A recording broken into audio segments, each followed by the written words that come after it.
So that is what we think, creating those crossroads might help us to go forward. So this is the journey we have started and what we're going to fulfill.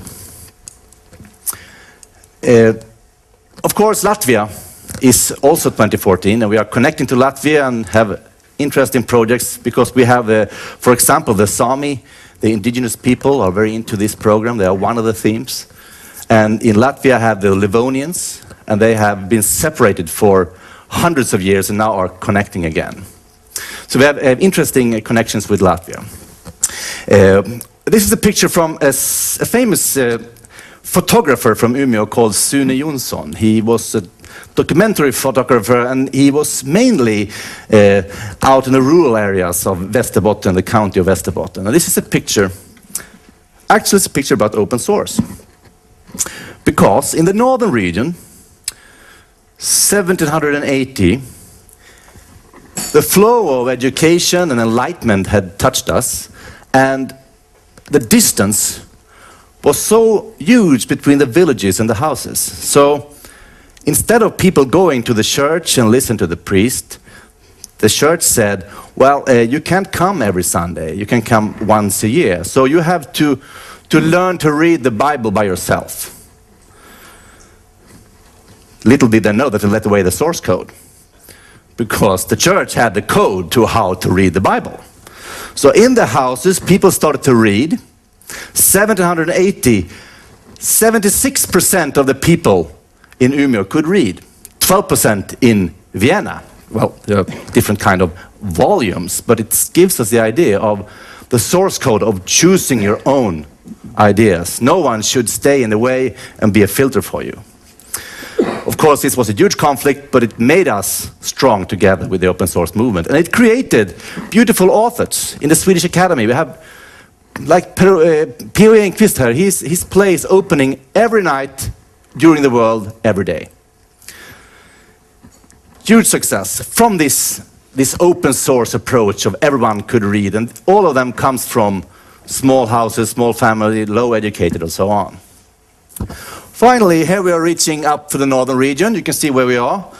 And this picture tells us that the criteria, the European dimension, is difficult for us to understand how we're going to reach in for it. The city and the citizen was very easy. Is easy because we work together. We have the networks. But the European dimension, you can see it's quite far to go there. We have been hanging around here since the beginning of time. This is the east-west connection, has been the northern region's success. But now we have to go up and to be more successful in Europe, which we are longing for because we need it. We need to have more input, and we need to remap who and what we are. Because we have a picture of ourselves. You have a picture of the northern region, and we have a picture of the northern region. You often say that we have this Mediterranean culture, this Central European culture, this feeling. You never say we have this northern region culture, which we really want to be in. We want to go to the northern region. You don't say that because we have the map ends around here. I've seen European Union maps that it's ended here. We were in Barcelona with a big virtual reality performance, and I said, where do you come from? This is a beautiful piece of art. And I said, well, here's the European Union map. And I saw, hey, Stockholm, and then there was nothing more. So I had to add in a huge piece, and he said, oh, that's more, there's more, he said. I should have questioned his intelligence, but you have to be very humble in this, because this is a picture that is common. The old pictures, the Carta Marina, it's an ancient map of the northern region. They're actually, up here, there are Amazons. The land of the Amazons are the northern region.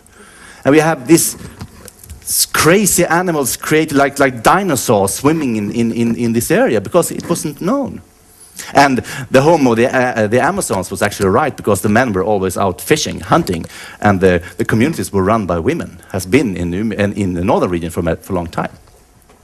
That is one of our themes as well. We work very close and strongly with the gender issue. So this is Umeå. The final slide.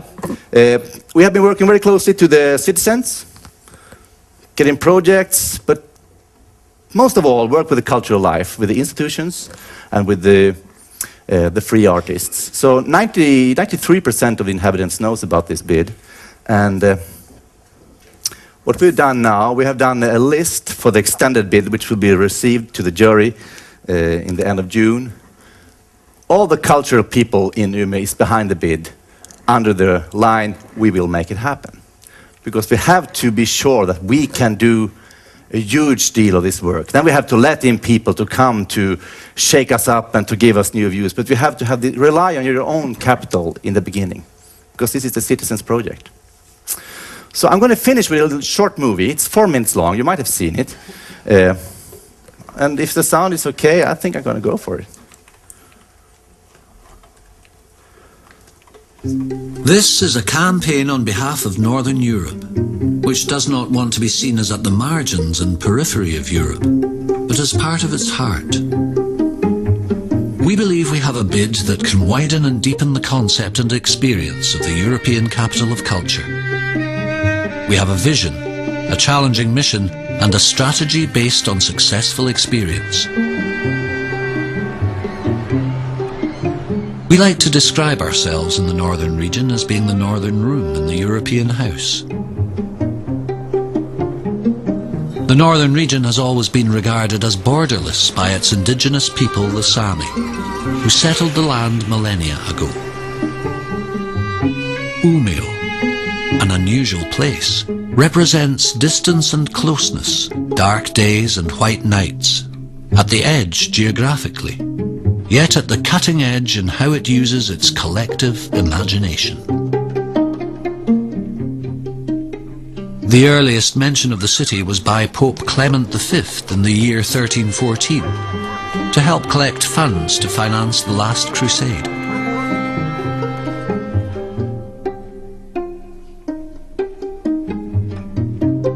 But legend has it that Umeå was known way back in time.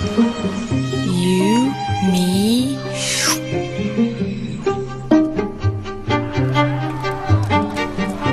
On a midsummer's day in 1888, a huge unstoppable fire consumed the whole town. Even the archives were lost. The town had to start over.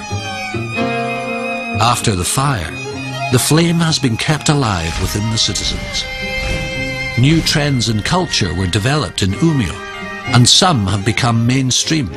It has been the birthplace for several youth movements, the most odd perhaps being the vegan punk movement. From early on, the women's movement had a strong impact, and the city became renowned for its focus on gender equality. We have been able, through attitude and programming, to democratize what seem like elite forms of art. Our method of developing and harnessing the potential of our people is co-creation. Our co-creation and open source approach to city and cultural development will and has already developed new expressions. We believe it is the next step in participatory democracy. Award-winning examples: the blog opera. 400 young students in vocational programs jointly composed the libretto and music for a new opera through an innovative blogging process. My Library. This is a partnership between 6 municipalities to develop cutting-edge library technology jointly with users. Our strategy is to develop open-source creativity platforms to encourage all citizens to become active participants in initiating changes and improvement on cultural projects, rather than being a passive audience. This will lead us to our vision, a culturalized city, an idea ready to be shared. During the year 2014, Umeå and the 4 northern regions of Sweden will present an open-source program built on curiosity and passion, based on the 8 seasons of the Sami calendar. We are large enough to take it seriously and small enough to make it happen. Will you make it happen? Half of the northern region. Oh.